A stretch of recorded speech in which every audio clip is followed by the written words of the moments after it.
Welcome to Blizzard Fire. We hope this video helps fire up your solution. You start by confirming the card format and reader slot so the hardware matches. Once done, power off or ensure your port supports hot swap to prevent file corruption. This matters because sudden removal can damage data. Make sure the card is clean and dry, then align the notch with the slot and slide it in gently until you feel a click or slight resistance. This seating ensures electrical contacts meet. If it won't seat, don't force it, check orientation and try again. After insertion, connect the reader to the correct port, USB-A, USB-C, or via an adapter, and watch for device recognition so the operating system mounts the drive. You may need to wait a few seconds for drivers. This is normal. Then open your File Manager or Photo Import app to browse folders and select files to copy or edit.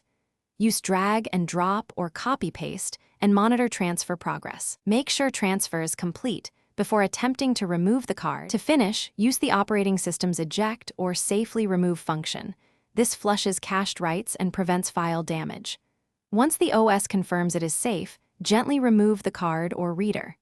If the card isn't detected, try a different reader or USB port, inspect the physical lock switch on full-size SD cards, and clean contacts with a soft cloth. If files seem corrupted, stop writing to the card and run recovery software or seek professional recovery. Continuing to use a failing card risks permanent data loss. Thanks for watching. If you found this helpful, don't forget to like and subscribe.